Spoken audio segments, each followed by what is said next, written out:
Hey, everybody. I'm Jane. And I'm Sarah.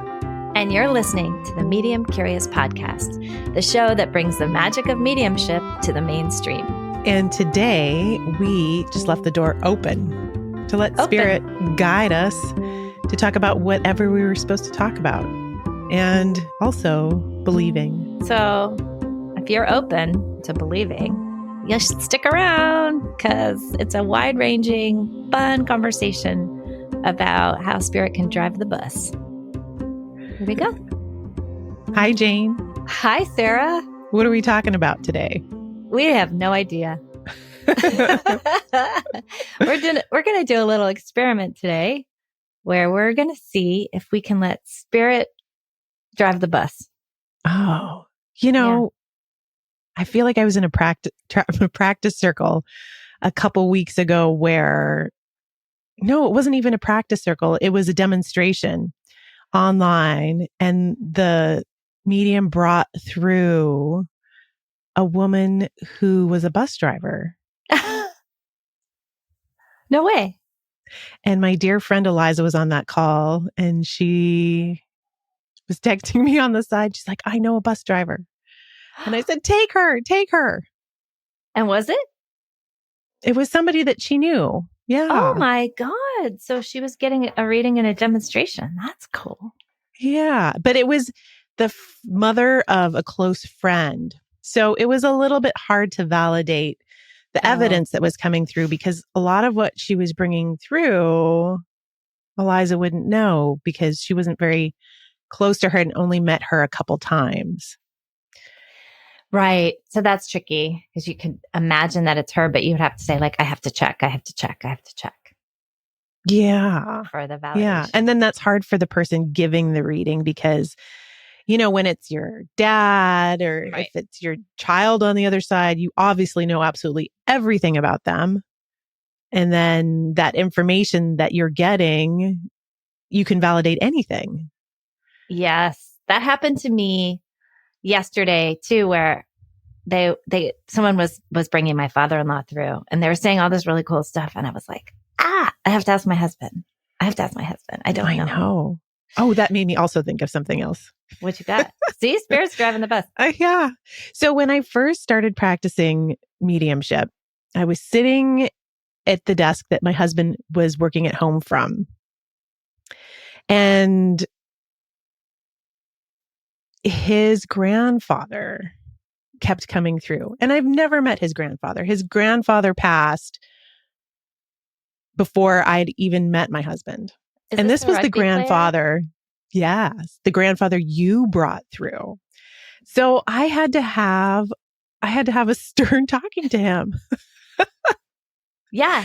I said, hey, Arthur, I love that you want to keep coming through, but I can't validate anything you're giving me. So that really does not help the person who I'm practicing with. So until further notice, you're not allowed.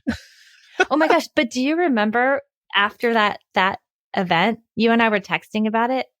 And I was like, be careful, because Arthur, because he was hanging around me for like 3 days. And I was like, dude. Well, I've got to say, since I had that talk with him, he's been super respectful. Yes. No, for sure. That's what you have to do. As long as you set a clear boundary. I think I was still buzzing from that event. And he was kind of like, in a way, a little victory, even though he was like our first guy nobody understood. But yes, once you say cut it out, they do. He was respectful. But was that the first time you had to set a boundary like that? I think so. I think that then that's what we can kind of talk about, our boundaries, especially with mediumship, and we even were talking about boundaries before we hopped online today, Jane, that we have our energetic systems and we have power over that, or that's within domain. Our control, or that's our domain. Yeah. Is that how you understand it too? Well, I mean, Lord have mercy. Boundaries are like such a big, beautiful topic. But it's so important. It's so important in mediumship. And we've touched on it here and there so far in the previous episodes. But you're right. It's such a good topic because in human life, it comes up a lot where someone has, pushed too hard or come kind of into your space when you don't necessarily want and need them. And it's very hard to be like, back up, because you don't want to be rude and you want to be sweet and all those kind of good things. Yeah. But with the spirit world, the good news is, you can set an intention on your way into a chat with spirit. You can be like, here's how it's going to go down. This is the container of our conversation. And when that is over, we will be done talking. That's kind of like one option. Or like you did, you were like, hey, P.S. This is how it has to be from now on. And another time you mentioned that you opened, like you had like it was Britt's dad.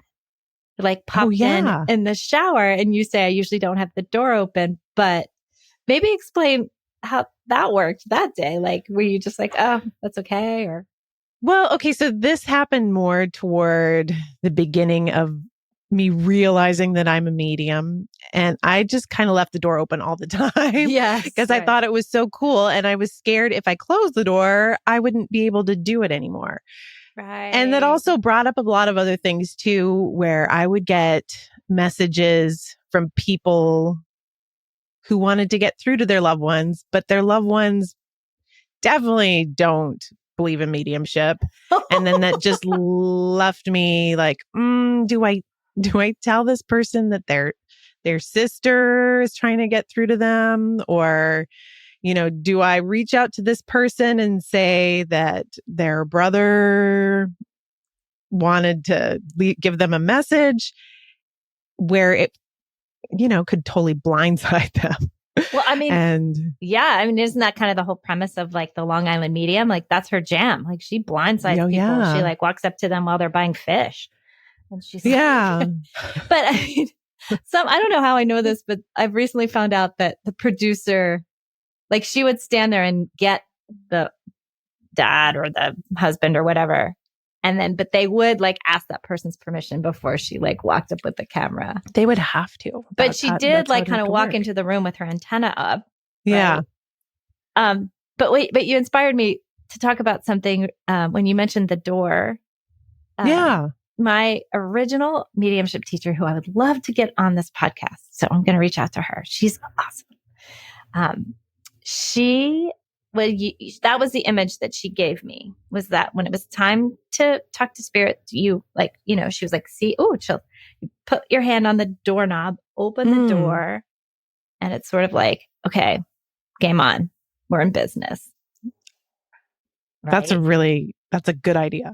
I mean, that's how now when I'm preparing for a reading, I kind of create like a cozy space. Like I set a table and I put some tea on it. Aww. And I have a door, and I just didn't like say to the spirits that will be coming through, I'm going to invite you in. Please share with me everything. Give me all the details. Give me the names. Give me the dates. Give me the memories. Give me all the visuals, but don't come in until I open the door. And when you come in, I've got this all set up for you. Oh my gosh. I love that so much. That reminds me of The Crown, which I'm like still obsessively watching. And have you ever watched? Yeah. Oh yeah. You know how finished that a while ago. Like when it's time, she presses the bell and like they walk in and they're like the prime minister or whatever. And then when she's done with the conversation, whether they're done or not, she like presses the bell and like they get escorted out. So maybe it's like, there's the bell. I mean, and with spirit, obviously we're sweet and we're happy that they're here, but they also do need to be escorted out per Arthur, right? Well, yeah. And I've got to say, I mean, when I put that boundary in there, that boundary was respected. He didn't come in ever again. So, I mean, I could open it back up and he could come back in, but I still wouldn't be able to validate any evidence from him. Yeah, nor could I. But I do want to say there are a few people that I leave the door for absolutely all the time. Oh, who? Well, my grandparents, for one, they're allowed to all the time come through. I was, I did a practice reading yesterday, and the woman brought through my grandmother and was talking about her being Italian. And I was like, no, she's not Italian. And she said, well, she's showing me like mixing this, pasta sauce on the stovetop. And it was because my son had made the marinara sauce for dinner and it was simmering on the stove during that practice session. So that's what my grandmother was talking about. And then later on in the evening, when I was, finishing it all up, I heard my what I call my pap say, "You better believe it," because he used to say that all the time.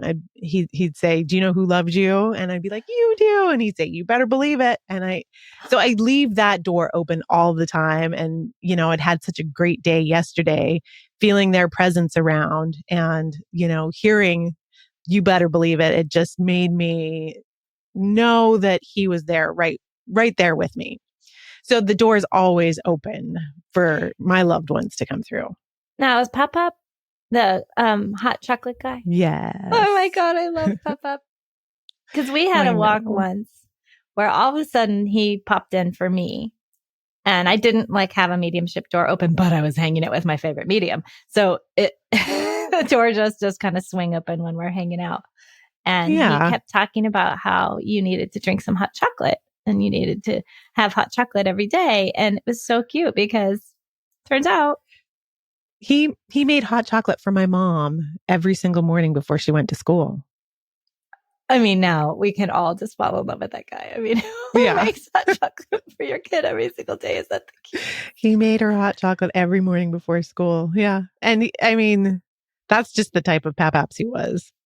Wow. But yeah, to feel him still around and to hear these little things that he would say, of course I'm going to leave the door open for that.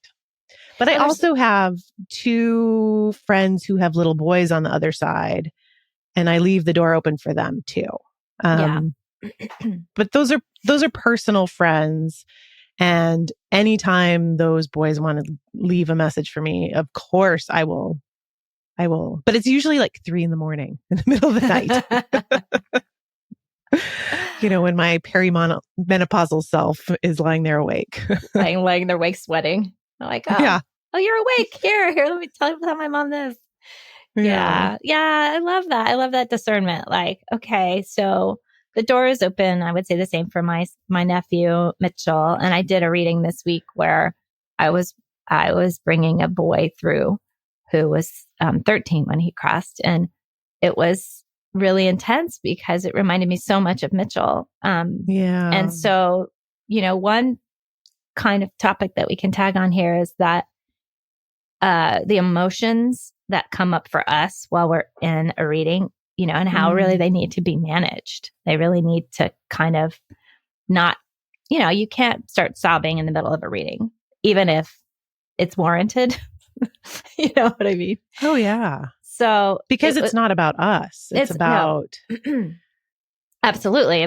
I'm in service of this mama at this point. But then, I had to go for a really long walk in the woods and cry my face off because I needed to kind of move that out of my body and think about my nephew and think about the heartbreak that my sister has endured. And what was wild was that boy told me that he does this job, and tell me if you hear this from kids too, where he helps other kids come over to the other side. I have heard that. Heard that, right? But Mitchell said that. And then it was interesting because I brought up the fact that I had heard it once before. And she said, yeah, I think all the kids do that for each other. And I was like, yeah, but with this kid, he had a particular Danny Rojas, Ted Lasso, Danny Rojas. His whole point was joy. It's joy. He's like, joy, Capitan. This little kid was, you can feel him, right? He's just he was all joy. And so where my nephew was a little more logistics, he was here's what you do. You do da, and then you have to, it was more let me just show you how, show you the ropes. Whereas that little boy's job was joy. So that was precious. Well, and any parent who has a kid on the other side, I mean, to know that there's a team there helping them and making sure they're okay is so important. Yeah.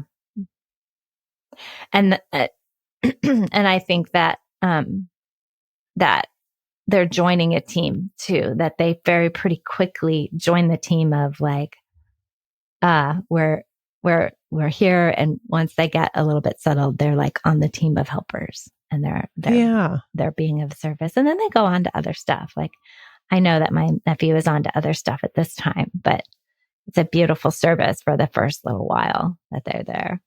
Yeah. That brings up another topic. So in readings, I've had people come through at different stages in their life. So I had this woman's father came through, and at first he came through, and this was in a practice session, so I have no problem talking about this, but he came through, originally like as a young man. So it was hard for me to place him as a young man because he was this woman's father and he passed, when he was a lot later in life for him. But this is when he was at the pinnacle of his success, at the height of like his lifetime, and he was doing so many amazing fun things. But like that just made the reading a little bit more difficult trying to fit him in at that age, because he didn't cross as like this 40-year-old, 50-year-old man in the 70s, but also like I've had kids come through where they show me that they come through as like really young kids, and they may have crossed later, like in their teenage years or young adulthood. So it's interesting how they come in, as these tender little kids, sometimes even like as a baby, cradled by their grandparents. So age isn't necessarily set on the other side. And I've been shown, I know a dear sweet boy who's on the other side, and I've seen him in different stages, like seen him as the age he was when he crossed, but then seeing him, as the age that he would be now, which it just kind of is mind blowing. So it is all pretty amazing. Yeah, it's sort of like a big special effects movie where they kind of like morph from one age to the next, and then they're kind of hopping around, and they're usually a spirit is pretty excited to be in a link with one of us. So like I did a practice reading recently where the assignment going across was have the spirit give you like their have the spirit show you where they were, like physically in time and space. So like this spirit wanted to show me around this cool town that was adjacent to water. And then he wanted to show me his house. So I'm like, gosh, there's a lot of water here. Whoa, there's a lot of water.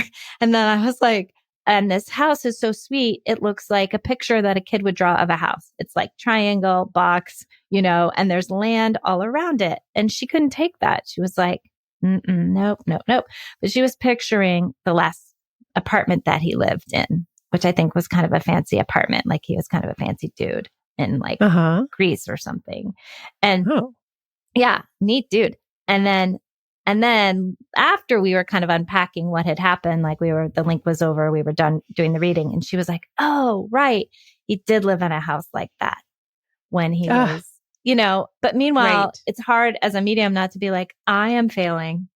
There's no, this house is like total crap. Like, why am I? But I was seeing it so clearly. I was like, I'm not making this up. Like, this dude is showing me this house. So I had an experience like that yesterday in a practice reading too, where in practice readings, like I put myself out there. I'm like, I'll try to go for things that I normally wouldn't do in a regular reading because I want to get better, and I'm not going to do that in a reading with a sitter who has showed up who really needs to get in touch with their loved ones. Cause I have that responsibility to give them a good reading, but for a practice session, you can go for it. I'll put myself out there and try whatever. So I'd heard this woman's dad say waterways.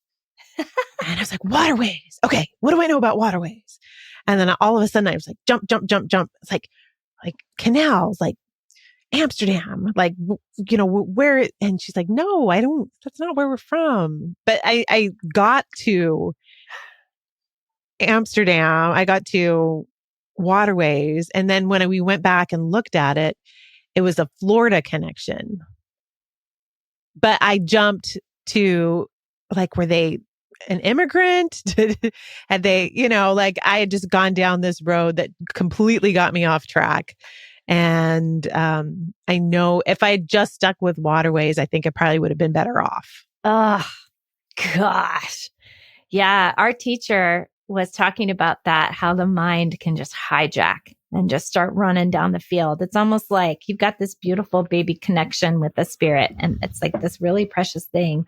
And you have to really guard against your mind going, there's a detail. I'm going to take it and I'm going to go. And it's like running down the field with that, like that happened to me this week too. I mean, it all happens every week. Great. But, what was it?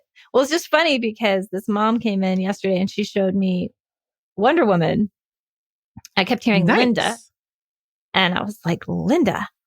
And it's cool because usually there's like a double meeting. So for example, what ultimately ended up being the message for my sitter was that the mom thought that the daughter was Wonder Woman, like she was killing it and was super proud of her. And that wasn't necessarily her messaging when she was on Earth, right? So that was really beautiful. But I was like, Linda Carter. And then she goes, that's so funny. Last night I watched the movie with June Carter. And I was like, oh, funny. Like she was trying to give me kind of two things. She was like, this is ultimately the message, but also the Carter is going to ring the bell because I was sitting with her on the couch watching that, awesome movie. But if you had tried to make something else out of it, then you would have missed the fact that her mom was there while she was watching this movie. Right. But it's pretty easy to get waylaid. I mean, we do it here on the podcast. We're talking about how we both have ADHD. So like you have to, and that was another topic in our class this week was like that focus, like that just like kind of like, okay, just stay with it. And it almost reminds me of my writing practice where sometimes I'll just write the same thing over and over again before it's time to if I get stuck, I'll just keep writing, but I'll write the same thing. So it's sort of like, I feel like I could have been like Linda Carter,